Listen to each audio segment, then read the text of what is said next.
आज से करीब 65 मिलियन से भी अधिक वर्षों पहले इस धरती पर डायनासोर राज करते थे। उन्होंने करीब इस धरती पर 14 करोड़ सालों तक राज किया है।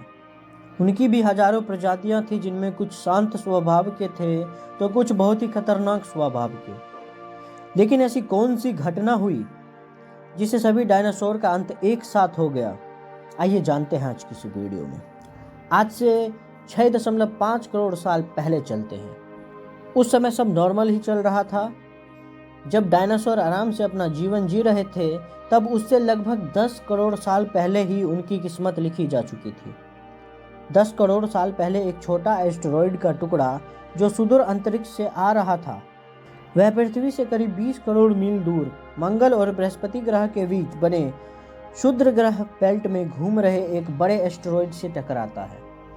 उससे टकराने से उस बड़े एस्टेरॉयड का डायरेक्शन बदल जाता है और वह क्षुद्र ग्रह से पृथ्वी की ओर 22,000 मील प्रति घंटे की स्पीड से बढ़ने लगता है। जब यह एस्टेरॉयड पृथ्वी से लगभग 3,84,000 किलोमीटर की दूरी पर था, तब शायद वह धरती से नहीं टकराता। तब शायद धरती से डायनासोर का अंत नहीं होता अगर यह एस्टेरॉयड चांद से टकरा जाता। लेकिन यह एस्टेरॉयड चांद के बहुत नज़दीक से गुजरता हुआ पृथ्वी की ओर बढ़ने लगा। 2 मीट्रिक टन वजन वाला यह एस्टेरॉयड जब पृथ्वी के नज़दीक आया तो सडनली इसकी स्पीड 70,000 किलोमीटर प्रति घंटे की हो गई। इसने सिर्फ 4 मिनट में अटलांटिक ओशन को पार कर लिया था। इस एस्टेरॉयड की चमक इतनी थी कि पृथ्वी पर मौजूद जीव देखने मात्र से अंधे हो गए थे। ये सभी उस एस्टेरॉयड को देख तो नहीं पा रहे थे, लेकिन उसकी गर्मी को महसूस जरूर कर पा रहे थे। इसके कुछ ही समय बाद यह एस्टेरॉयड मैक्सिको की खाड़ी के पास जमीन से टकराता है और लगभग 35,000 डिग्री सेल्सियस की ऊर्जा वाला एक भयंकर ब्लास्ट होता है।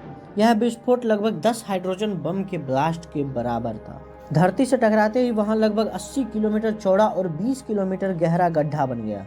ब्लास्ट होने से वहां का सारा मेटल और पत्थर आसमान में धूल बादल में बदल गए।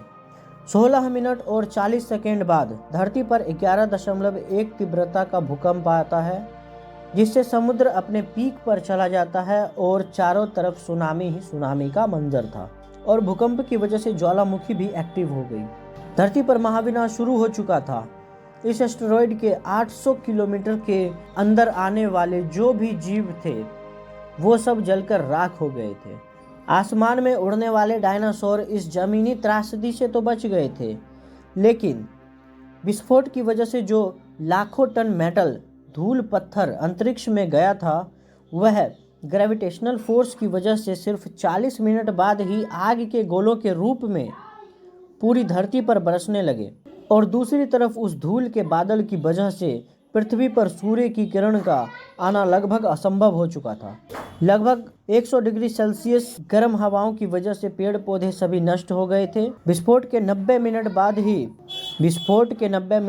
ही धरती का टेम्परेचर 200 डिग्री सेल्सियस से भी बढ़ चुका था, जिस वजह से जो डायनासोर विस्फोट से कोसों दूर थे वो भी इस गर्मी की वजह से नहीं बच सके। तब तक धरती की 90% पॉपुलेशन खत्म हो चुकी थी और बाकी 10% सिर्फ वही जीव बचे थे जिनका वजन 30 किलोग्राम से कम था। लेकिन डायनासोर का अंत छोटी प्रजाति के लिए एक सुनहरा अवसर लेकर आया था। तो दोस्तों, आपने देखा कैसे डायनासोर का अंत हुआ इस धरती से, और उनके अंत के बाद मनुष्य की उत्पत्ति कैसे हुई इस धरती पर। अगर वो आप जानना चाहते हैं तो कमेंट करें। तो मैं मिलता हूँ आपसे दूसरी वीडियो में। तब तक के लिए stay safe, stay healthy. Thank you.